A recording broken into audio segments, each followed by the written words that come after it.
Sulung memanggil anggota perindukan mengelilingi standar bendera. Siaga! Siap!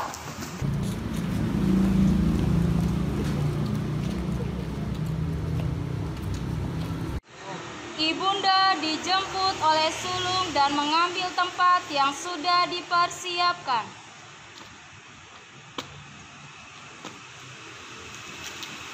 Lapor, sudah diminta menjadi pembina upacara.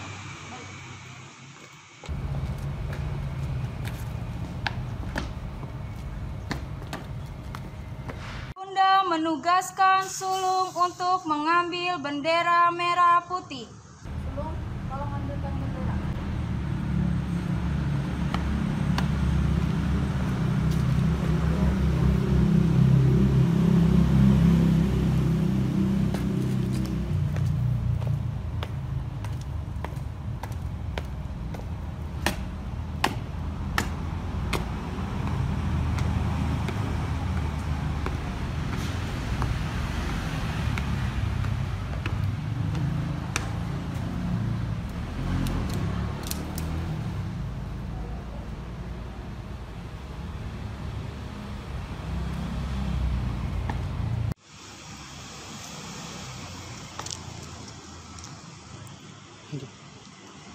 Ibunda mengucapkan Pancasila yang diikuti oleh seluruh peserta upacara.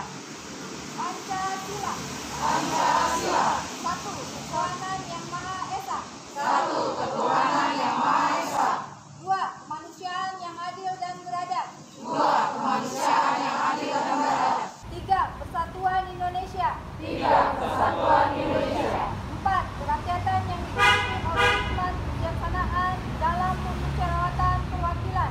Empat, kerakyatan yang dipimpin oleh hikmat kebijaksanaan dalam pemusyawaratan perwakilan. Lima, keadilan sosial bagi seluruh rakyat Indonesia. Lima, keadilan sosial bagi seluruh rakyat Indonesia.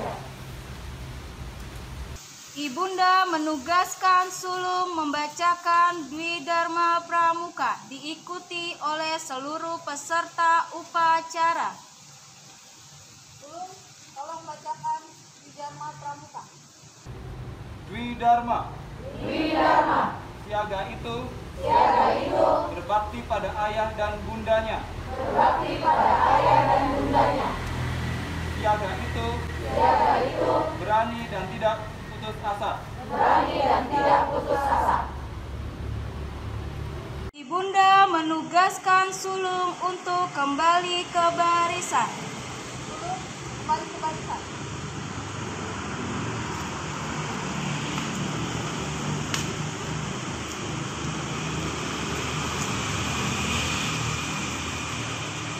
Ibunda memberikan pengarahan.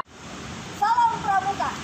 Anak-anakku, walaupun secara daring kita mengadakan pramuka, Bunda berharap kalian mengikutinya dengan sikap yang tertib, sikap yang penuh dengan semangat, supaya semuanya berjalan dengan baik. Nanti ayah Bunda akan menjelaskan kepada anak-anak. Bunda berharap bahwa kalian mengikuti dengan baik. Terima kasih. Tepuk pramuka.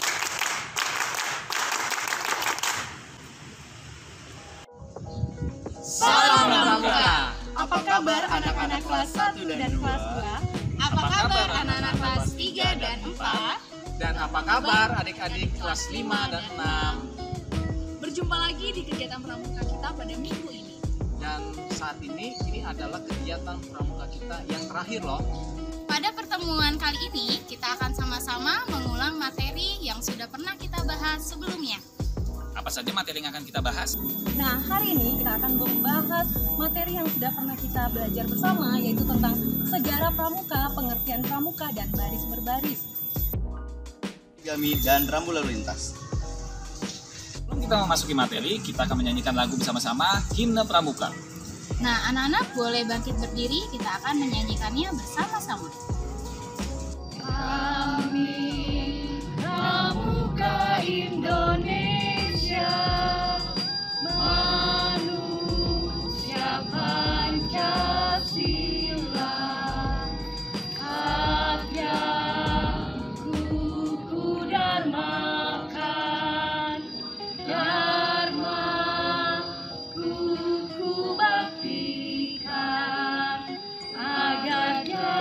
Jaya, Indonesia, Indonesia, tanah airku, kami jadi pandu.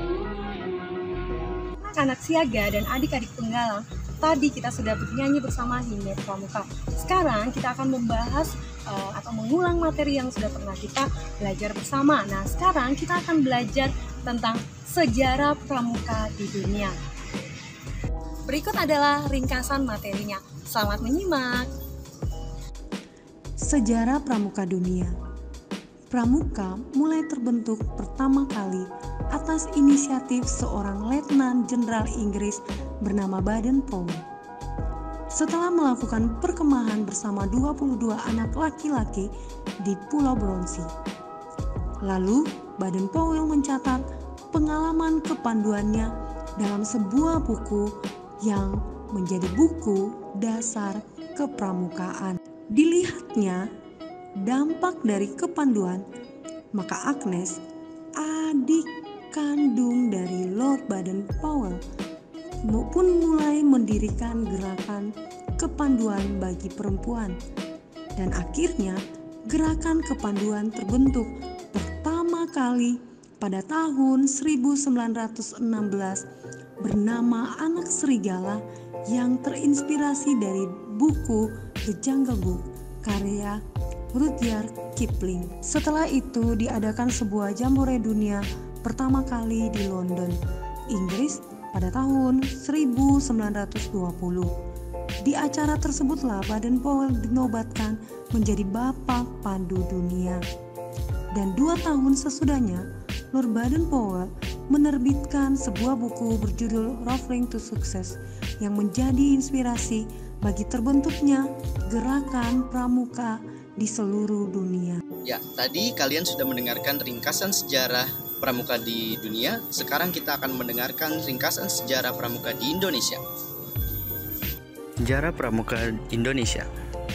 Belanda mendirikan pramuka di Indonesia pertama kali dengan nama Nederland Indische Padvindersvereniging atau Persatuan Pandu-Pandu Hindia Belanda dengan tujuan untuk membentuk karakter masyarakat yang masih dijajah. Setelah kesadaran masyarakat meningkat, gerakan kepanduan yang lain didirikan hingga terbentuknya Persatuan Antar Pandu Indonesia. Pada saat Jepang menjajah Indonesia, gerakan kepanduan dipandang berbahaya karena dapat meningkatkan semangat persatuan dan kesatuan rakyat Indonesia. Sehingga banyak tokoh kepanduan Indonesia yang ditarik masuk ke Ibondan, Peta, dan Seinendan dan melarang berdirinya partai dan organisasi rakyat Indonesia. Lalu pada tanggal 28 Desember 1945, didirikan organisasi Pandu Rakyat Indonesia yang ditetapkan menjadi wadah bagi seluruh anggota gerakan kepanduan Indonesia bisa bernaung. Setelah kemerdekaan, berdiri pula organisasi kepanduan lainnya dan gerakan kepanduan diperkenalkan kepada masyarakat Indonesia secara resmi pada tanggal 14 Agustus 1961 sehingga setiap tanggal tersebut menjadi Hari Pramuka Indonesia. Nah, siaga dan penggalang, kalian tadi sudah bersama-sama mendengarkan ringkasan dari sejarah pramuka di dunia maupun di Indonesia. Selanjutnya, anak-anak dan adik-adik, kita akan bersama-sama mendengarkan ringkasan dari pengertian, dasar, dan makna dari pramuka. Berikut penjelasannya. Baik, anak-anak, sekarang kita masuk ke dalam pengertian, dasar, dan makna pramuka. Kata pramuka adalah singkatan dari Praja Muda Karana yang memiliki arti jiwa muda yang suka berkarya yang berasal dari kata poromuko yang berarti pasukan terdepan dalam perang. Kata ini dicetuskan oleh Sultan Hamengkubuwono yang ke-9. Adapun tujuan dari pramuka adalah agar memiliki kepribadian yang beriman, bertakwa, berakhlak mulia, berjiwa patriotik, taat hukum, disiplin, menjunjung tinggi nilai-nilai luhur bangsa, berkecakapan hidup, sehat jasmani dan rohani. Selain itu, Yang menjadi prinsip dasar pramuka adalah yang pertama, iman dan takwa kepada Tuhan Yang Maha Esa, peduli terhadap bangsa dan tanah air, sesama hidup dan alam seisinya, peduli terhadap diri pribadinya, dan taat kepada kode kehormatan pramuka. Kode kehormatan pramuka itu terdiri atas janji yang disebut satya dan ketentuan moral yang disebut dharma. Isi dari masing-masing satya dan dharma itu dibagi menjadi dua, yakni khusus siaga dan penggalang. Isi dari masing-masing satya dan dharma itu adalah sebagai berikut.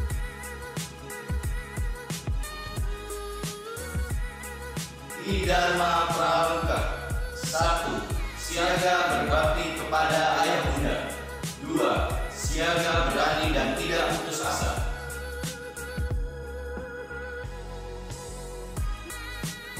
Di Satya Pramuka: 1. Aku berjanji akan bersungguh-sungguh menjalankan kewajibanku terhadap Tuhan dan negara Kesatuan Republik Indonesia dan mengikuti tata krama keluarga. 2. Setiap hari berbuat kebaikan.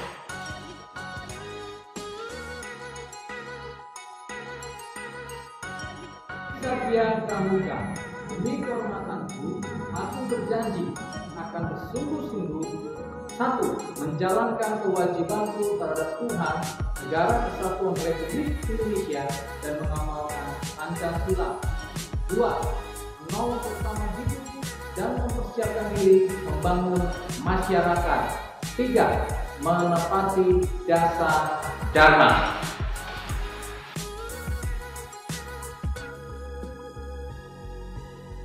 Dharma Pramuka: Pramuka itu 1. Takwa kepada Tuhan Yang Maha Esa. 2. Cinta alam dan kasih sayang sesama manusia. 3. Patriot yang sopan dan kesatria. 4. Patuh dan suka bermusyawarah. 5. Rela menolong dan tabah. 6. Rajin, terampil dan gembira. 7. Hemat, cermat dan bersahaja. 8. Disiplin, berani dan setia. 9. Bertanggung jawab dan dapat dipercaya. 10. Suci dalam pikiran, perkataan, dan perbuatan. Lambang gerakan pramuka berbentuk siluet atau bayangan tunas kelapa yang memiliki arti bahwa ibarat pohon kelapa yang memiliki berbagai macam manfaat di seluruh bagian pohon tersebut. Maka anggota pramuka diharapkan dapat berguna dan berdampak positif bagi masyarakat. Siaga dan penggalang, berikut ini kita akan mempelajari tentang video pendidikan baris berbaris. Berikut ringkasannya. 12 gerakan dasar baris berbaris.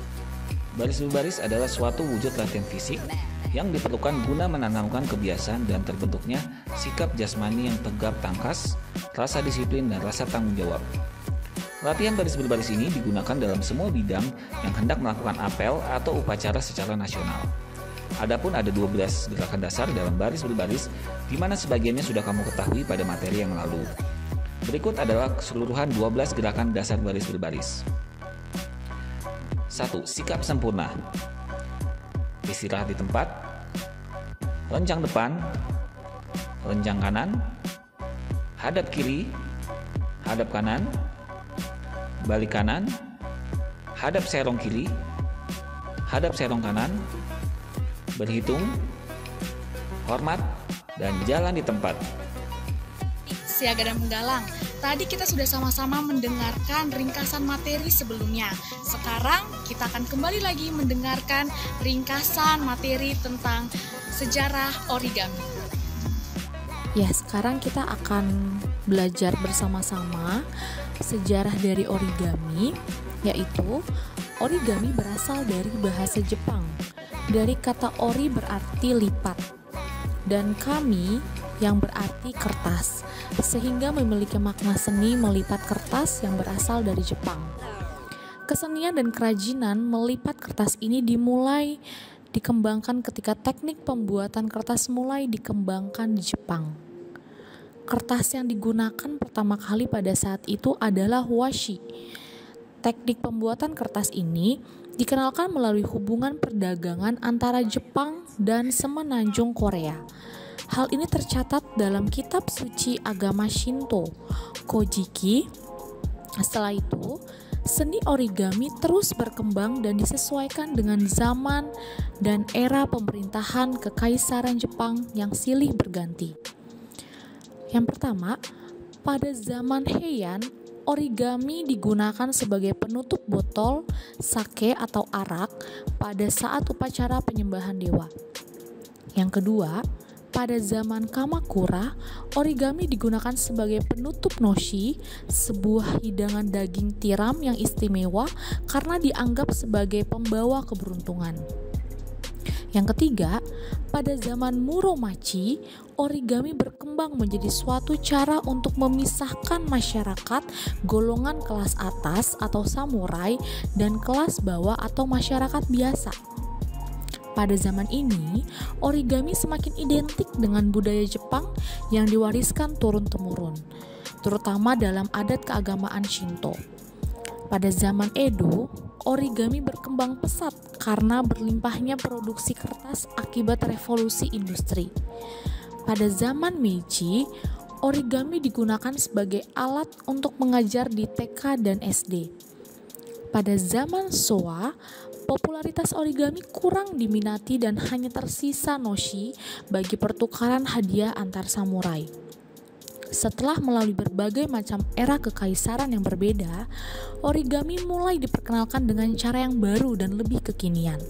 Kesenian origami modern inilah yang diperkenalkan oleh Akira Yoshizawa dengan menekankan origami agar dibuat lebih mengarah ke bentuk lipatan yang mengadopsi bentuk realistik seperti binatang, benda, atau bentuk dekoratif lainnya.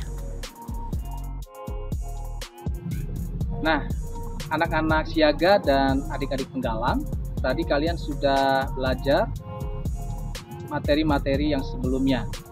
Sekarang kita akan belajar kembali mengulang materi kita yang selanjutnya, yaitu rangkuman daripada rambu-rambu lalu lintas. Mari kita kembali mempelajarinya. Rambu lalu lintas.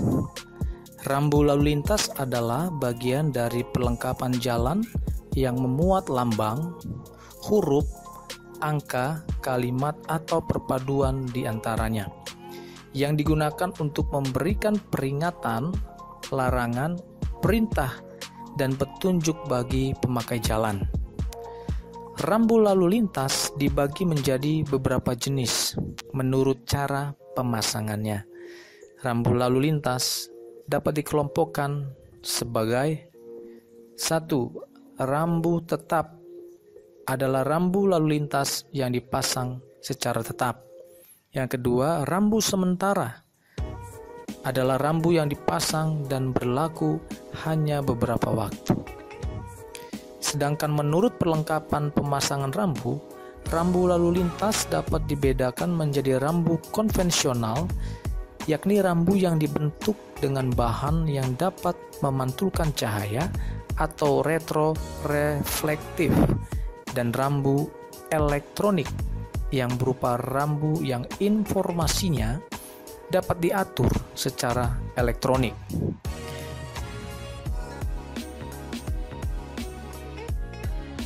Tanda rambu lalu lintas dibagi menjadi 4 tanda dengan warna yang berbeda. Yang pertama, warna merah, yang artinya adalah rambu larangan. Yang kedua, warna kuning, yang artinya rambu peringatan. Yang ketiga adalah warna biru, yang artinya rambu perintah. Selanjutnya yang keempat adalah warna biru, hijau, dan putih, yang artinya rambu petunjuk dan informasi lainnya. Adapun penjelasan dari masing-masing tanda warna rambu tersebut adalah sebagai berikut. Rambu larangan digunakan untuk menyatakan perbuatan yang dilarang dilakukan oleh pengguna jalan. Berikut adalah beberapa contoh rambu larangan yang sudah pernah kamu pelajari. Coba dilihat rambu mana saja yang sudah kamu ketahui dan pelajari pada materi pramuka sebelumnya.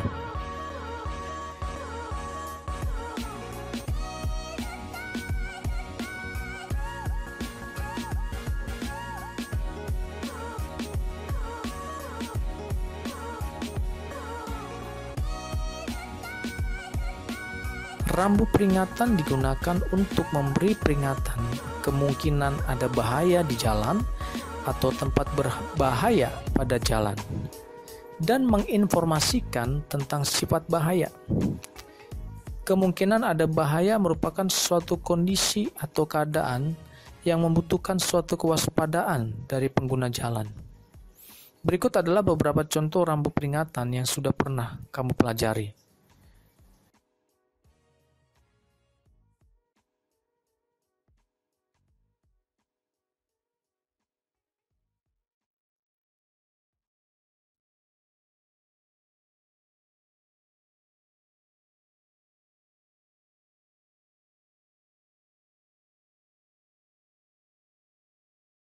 Rambu perintah digunakan untuk menyatakan perintah yang wajib dilakukan oleh pengguna jalan.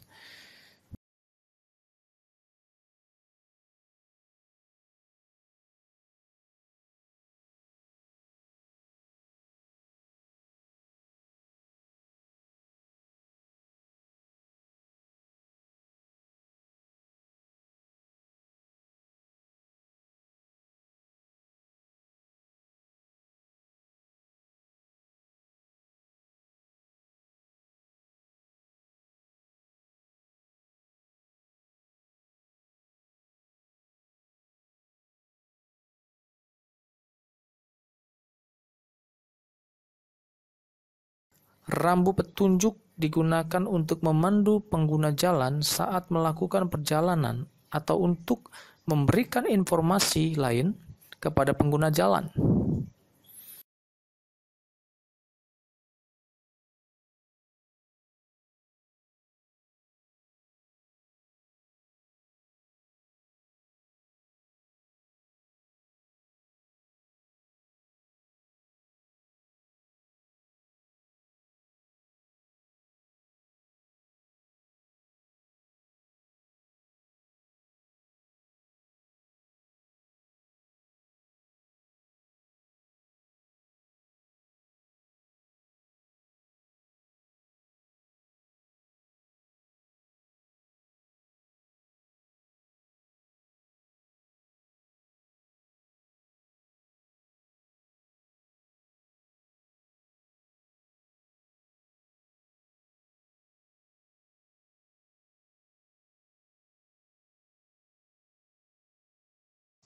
Nah, anak-anak siaga dan adik-adik penggalang, demikian eskul pramuka kita di semester ini. Nah, kita akan bertemu lagi di semester berikutnya. Tuhan memberkati kita semuanya. Salam Pramuka!